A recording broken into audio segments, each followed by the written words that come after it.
This is the Fifth Estate Winning Headlines, your media police post. Brought to you by the Fort Hall School of Government, coming to you from Nairobi, Kenya. In this segment, we summarize some of the headlines that you might have missed this morning. But we also take a look at the political pieces that we call cartoons in this country. Today is the 28th of August, 2020, and I am 2J. I'm Tom. And I am JM. In case you missed the headlines this morning, here they are. In the Daily Nation, COVID graft, Mochache on the spot. In the Standard, Ryla's confession. And in the Star, DP RUTO, I'll dump JP ahead of 2022.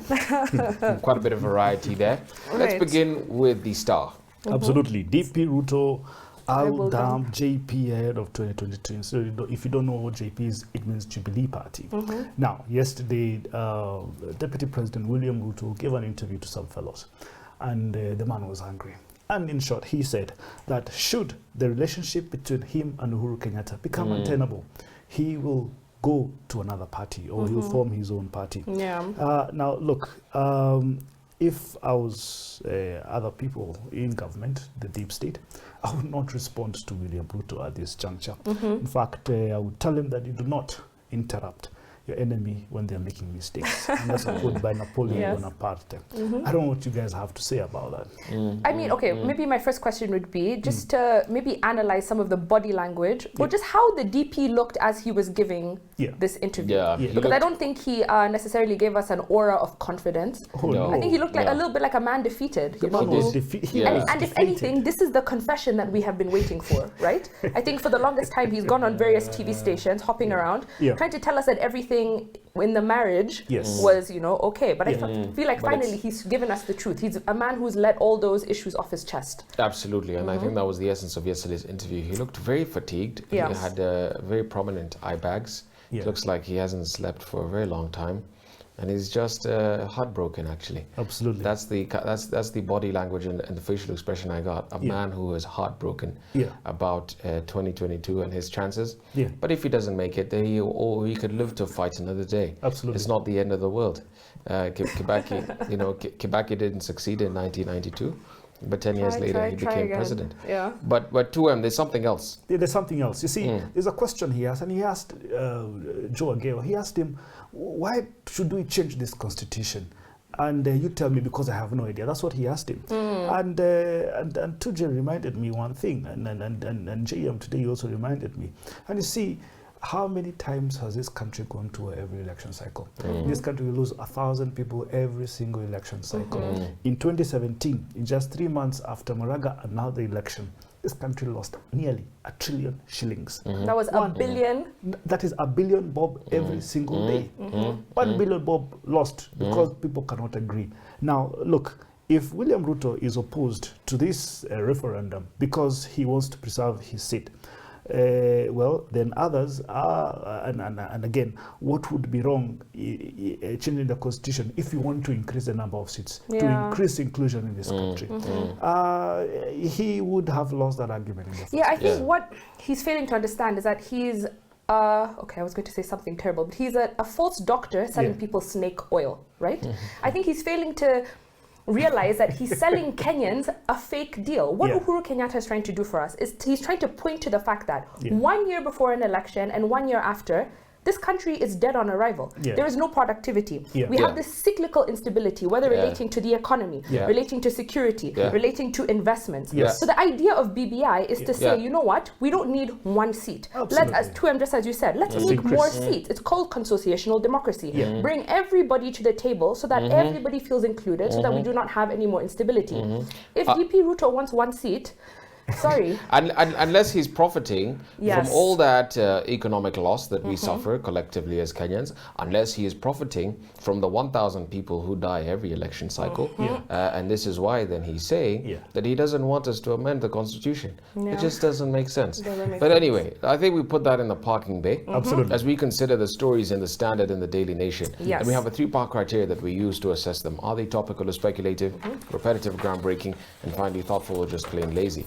Yes. In the Standard, Raila's confession. Another confession. Another confession here.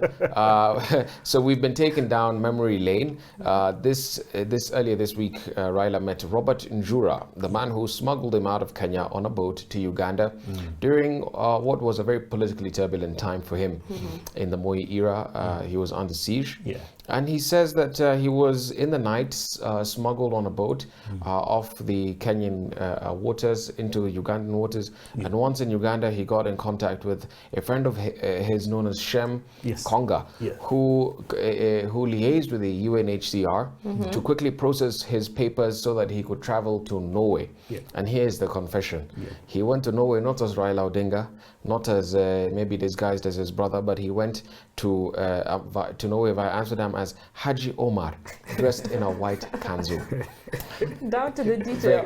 Very befitting, I think, alias that he went under. Haji and that's Omar. the long and short of the confession. Yeah.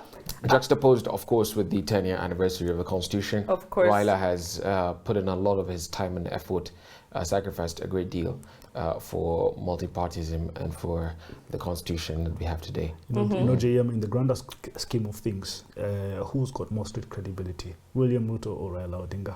100%. We know. It is Raila. He has served his time. And also in the greater scheme of things, William Ruto would be jumping the queue. The man that deserves leading this country more than any other person after Uhuru Kenyatta is Raila Odinga. Okay, so I will make my comment and then be quiet thereafter. I am all for the handshake. I'm a big supporter of it. However, this headline smells of image rehabilitation. End of statement. Okay.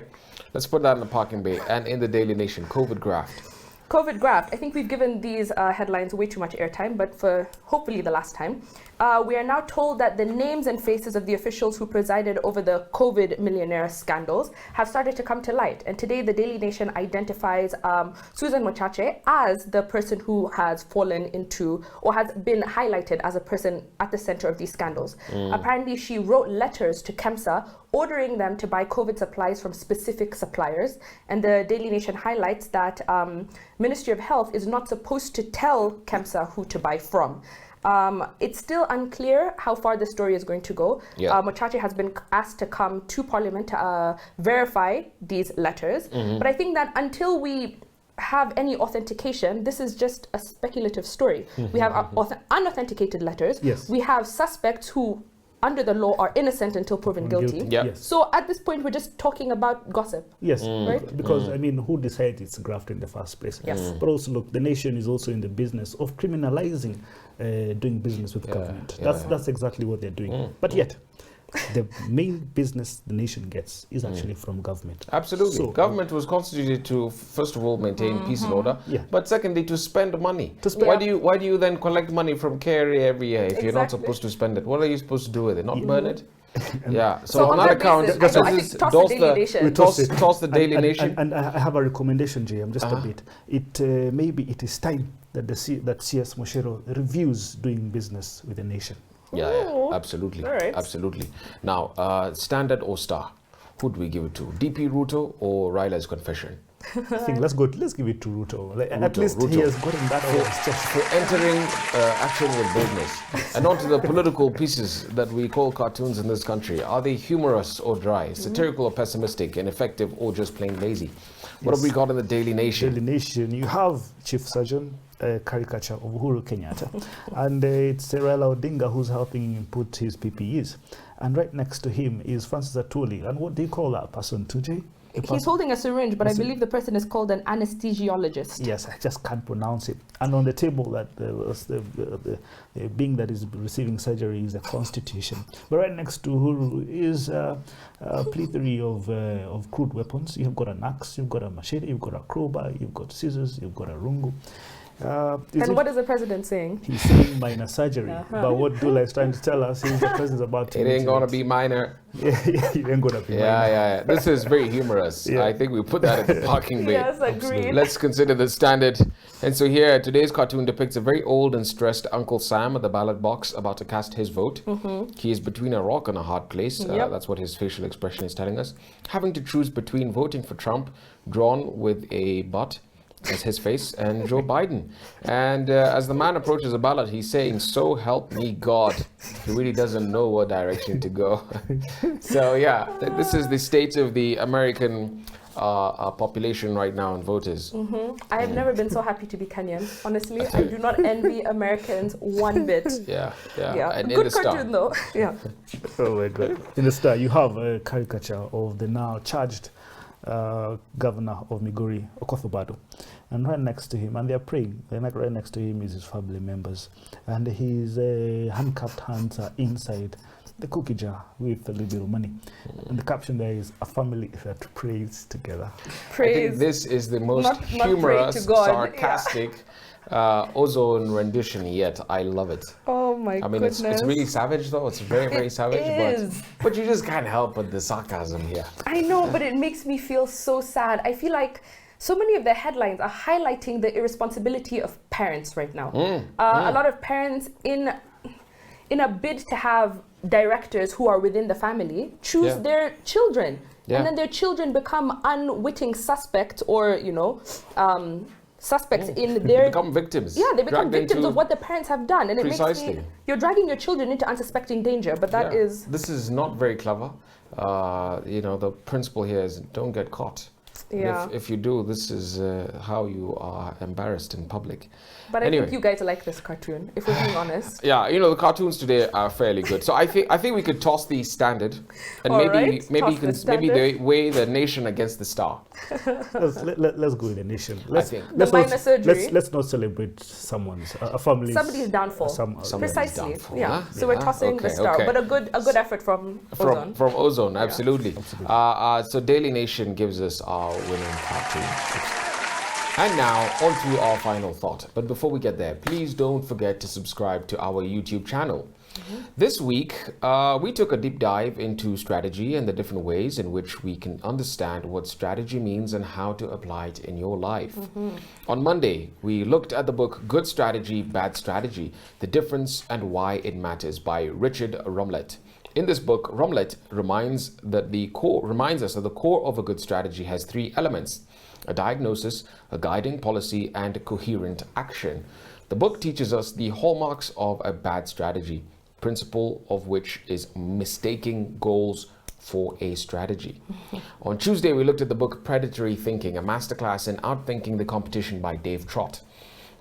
The author uses real-life stories to highlight how predatory thinking leads to success. And using the story of World War II, he brilliantly shows us the difference between strategies and tactics through the story of Hitler, a tactician, and Churchill, the strategist. And using this analogy, he shows us that strategy is the big picture, while tactics are the small pictures that make up the big picture. On Wednesday, we took a look at the definitive book of body language, How to Read Others by Their Gestures, by Alan and Barbara Pease. The book teaches readers how to decode non-verbal communication and how you can adjust your own body language in order to become a great speaker and communicator, as well as to attract positive vibes when interacting with others. And on Thursday, our final thought was inspired by the book On War by Carl von Clausewitz, first published in 1882.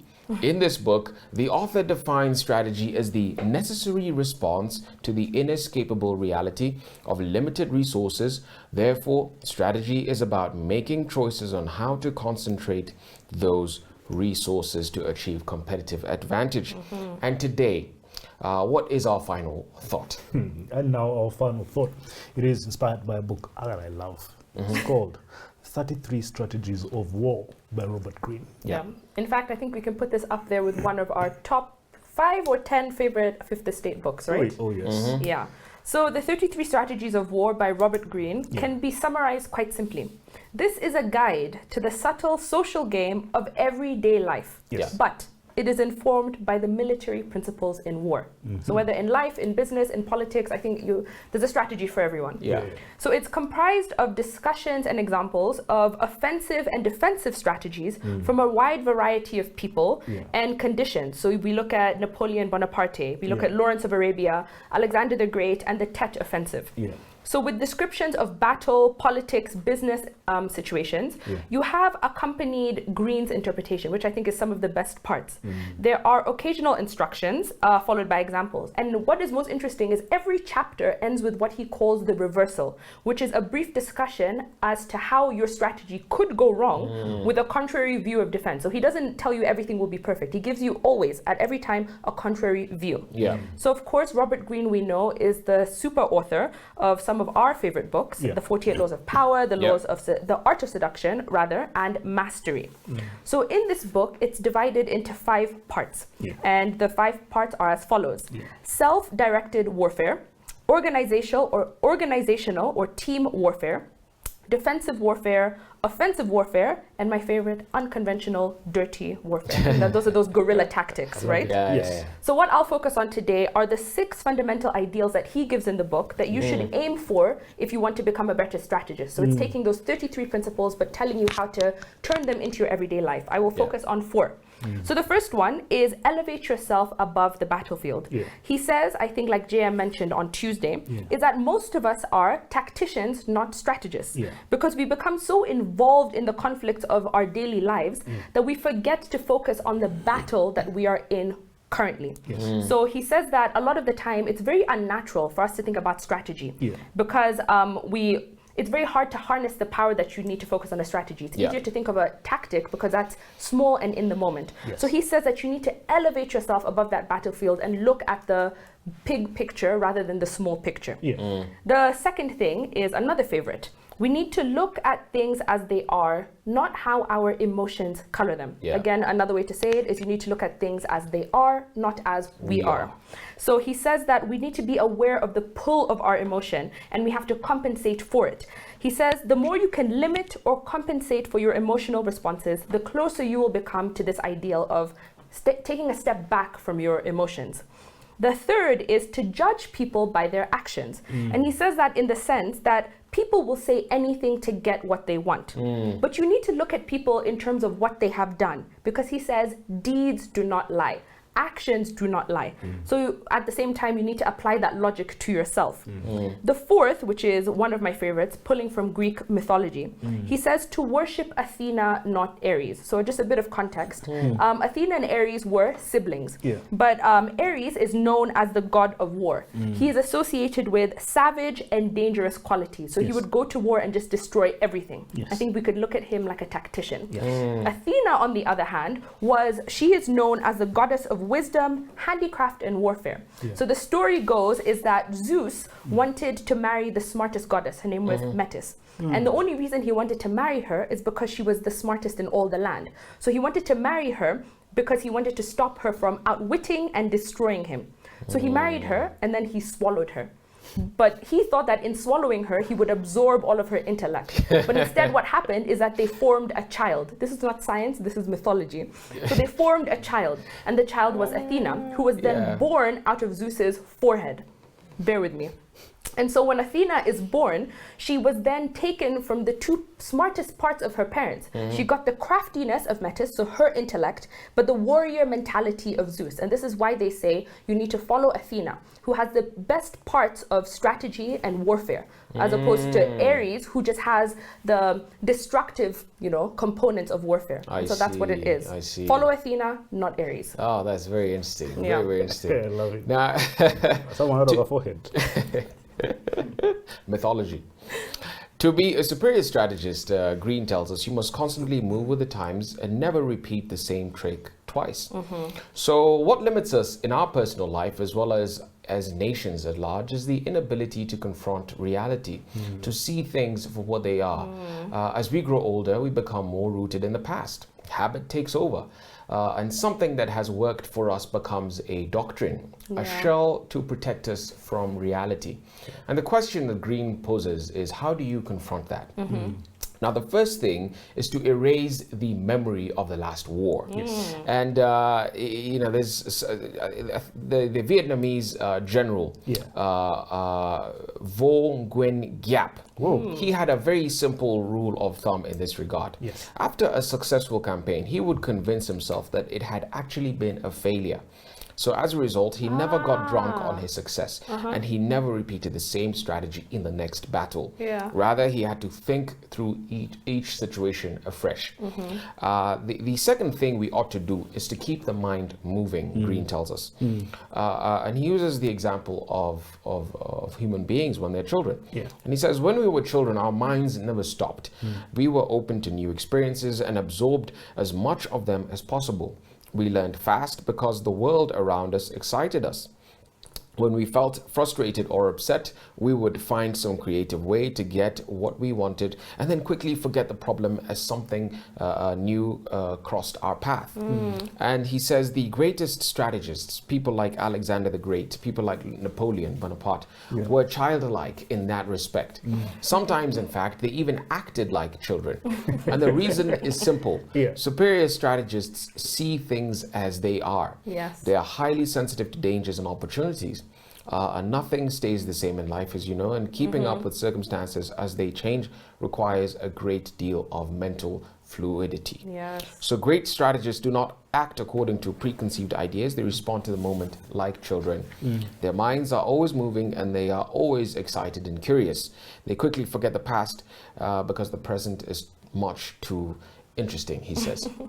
Those are the two takeaways which I think are noteworthy for you, dear viewers. 2M. Fantastic. I liked strategy number 7. That is transform your war into a crusade. Not the one for Pastor Nganga, another one. Now, and he takes us through 8 steps of how to manage your troops. So step number 1 is unite your troops around a cause and make them fight for an idea. Basic of it, long and short of it, is create an object of aggression. And he says the cause can be anything you wish, but it must be progressive, and it fits the times. It's on the side of the future. Right? And if it's necessary, give it a little bit of spirituality around it. And the reason why you need to do this is because if you don't do it to a group, all you're doing is creating a group of mercenaries that can be hired by someone else. Right? Step number 2 is keep their bellies full. Now, there is a famous saying, there's a wise saying, and it says, people always forget what you did for them, but they'll never forget how you made them feel. Now, you must always feed your troops with material things, right? And also have a paternalistic way of dealing with them. And it says you don't have to spoil them by overpaying them. A paternalistic feeling that they are being taken care of it makes them feel important, and that comfort makes them feel important. It's not a transactional thing.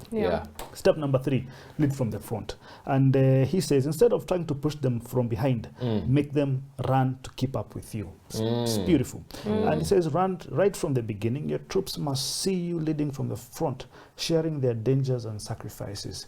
You know what they say actually, when you go to a restaurant and you see the restaurant owner eating food from another restaurant, don't eat that food.